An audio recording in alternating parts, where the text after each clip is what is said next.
Komisi Pemberantasan Korupsi akan memeriksa tersangka baru kasus dugaan korupsi pengadaan lahan program rumah DP 0 rupiah di Munjul, Pondok Ranggon, Cipayung, Jakarta Timur. Usai mengantongi banyak bukti terkait kasus dugaan korupsi pengadaan lahan di Munjul, Jakarta Timur, KPK juga telah menyita sejumlah uang dan dokumen serta memblokir rekening sebagai barang bukti.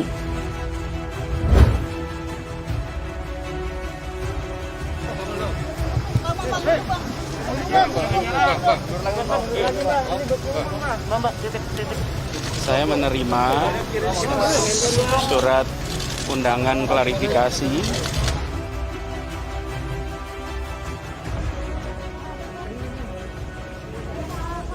Hingga saat ini KPK masih terus melakukan penyidikan terkait dengan kasus tersebut, termasuk juga pengumpulan bukti baik berupa saksi maupun bukti-bukti lainnya. Korupsi tanah DKI, KPK segera panggil Anies Baswedan. Yang KPK ini kalau tidak segera diumumkan resmi tersangka dalam jangka waktu sebulan ini, Yang Pondok Ranggon ini? Iya, yang Pondok Ranggon ini saya gugat pra peradilan. Saya tidak percaya sepenuhnya bahwa ini pejabat level tinggi dibohongi. Bisa aja dia malah nyuruh dibohongi, kan bisa aja kan gitu kan. Masih ingat dengan kasus korupsi di lingkungan Pemprov DKI Jakarta mengenai pengadaan tanah di Munjul, Pondok Ranggon, Cipayung, Jakarta Timur yang melibatkan para mafia tanah, yang mana lahan itu merupakan bagian dari program DP 0 rupiah yang menjadi kebanggaan Anies Sandi saat Pilkada DKI 2017 lalu. Akar masalahnya adalah karena tanah pengadaan lahan di DKI Jakarta ini tidak transparan pengadaannya. Korupsi itu sebenarnya sudah direncanakan dari proses perencanaan anggarannya. Saya yakin ini tidak begitu saja terjadi, tapi ini memang sudah direncanakan.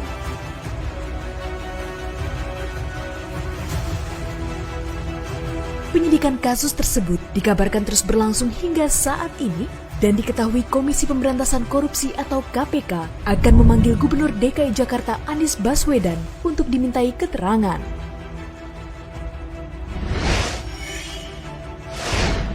Sedikit aja Pak. Gimana Pak, tanggapan sebagai tersangka gimana Pak? Pak, ada rekomendasi dari Pak Anies nggak Pak untuk penjualan tanah ini Pak? Ketua KPK Firly Bahuri mengatakan pemanggilan beberapa saksi terkait kasus korupsi tersebut akan dilakukan dalam rentang waktu tak lebih dari 2 pekan.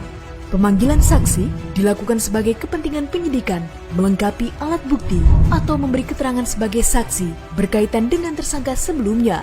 Ia juga mengatakan bahwa pada prinsipnya, demi kepentingan penegakan hukum dan pemberantasan korupsi, siapapun dapat dipanggil tanpa terkecuali jika memiliki relasi atau kaitan yang jelas dengan suatu kasus. Jadi, tidak ada salahnya dan sudah seharusnya bukan KPK memanggil Gubernur Anies Baswedan. Sehingga memang tidak menutup kemungkinan bahwa nantinya pihak Gubernur DKI Jakarta ataupun Wakil Gubernur DKI Jakarta ini akan dipanggil dan diperiksa terkait dengan kasus dugaan korupsi ini. Beberapa waktu lalu, Firly Bahuri sempat mengatakan bahwa pemeriksaan terhadap Anies Baswedan harus dilakukan lantaran dirinya diduga mengetahui proses pengadaan tanah tersebut yang mana juga bersumber dari APBD DKI Jakarta. Ini karena kecil-kecil, sembunyi-sembunyi sana-sini, lolos. Yang meloloskan siapa? Gubernur DKI Jakarta. Yang meloloskan itu. Walaupun sebelumnya kita mengetahui bahwa Gubernur Anies enggan menanggapi lebih lanjut perihal perkembangan kasus korupsi yang berada di wilayah di mana dirinya memimpin. Bahkan ketika ditanyai oleh sejumlah wartawan, mantan Menteri Pendidikan tersebut malah balik bertanya siapa yang menitipkan pertanyaan tersebut kepada para pemburu berita itu.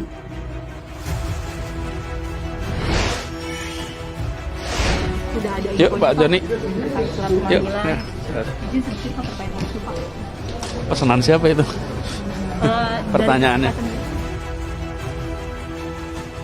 Tak hanya gubernurnya, Wakil Gubernur DKI Jakarta Ahmad Riza Patria dengan jelasnya mengatakan bahwa dirinya maupun Gubernur Anies Baswedan tidak mengetahui detail teknis soal pembelian lahan kawasan Munjul tersebut, yang mana menurutnya hal itu adalah pekerjaan suku dinas atau Sudin.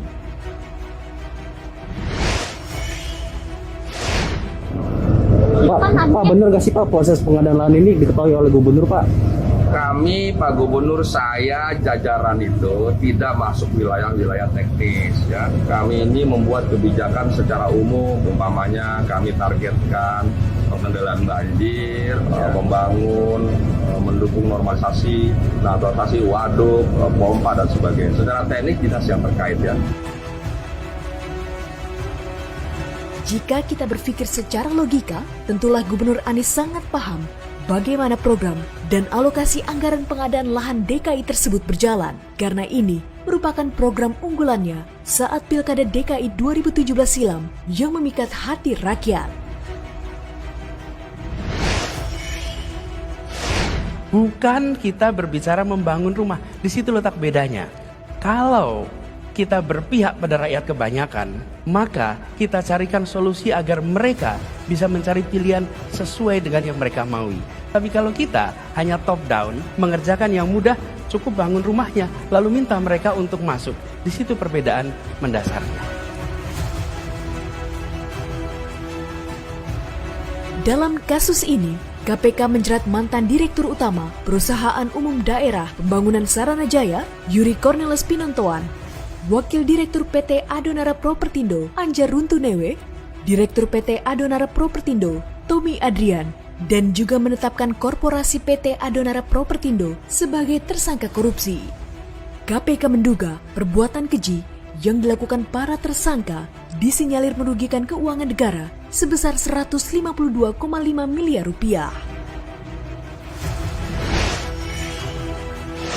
Atas perbuatan para tersangka ini diduga telah mengakibatkan kerugian keuangan negara setidak-tidaknya sebesar 152,5 miliar rupiah. Rencana pemanggilan Gubernur DKI Jakarta Anies Baswedan memang telah tersiar sejak beberapa bulan lalu. Sejak saat itu, KPK tengah bekerja mengumpulkan bukti-bukti kuat sebagai dasar pemanggilan saksi. Ini merupakan upaya untuk menggali, untuk menemukan, dan untuk bisa memperjelas perkaranya. Kemudian apakah ada kaitan dengan rekomendasi tadi? Tentu kami masih melakukan pendalaman. Kita tidak akan serta-merta melakukan panggilan terhadap seseorang siapapun itu tanpa ada dasar dari pemeriksaan-pemeriksaan sebelumnya.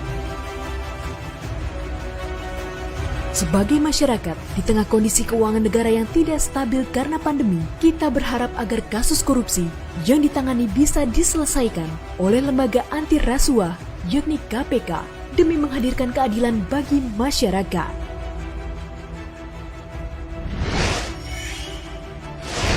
Untuk kita tak pernah berencana untuk melahirkan seorang koruptor.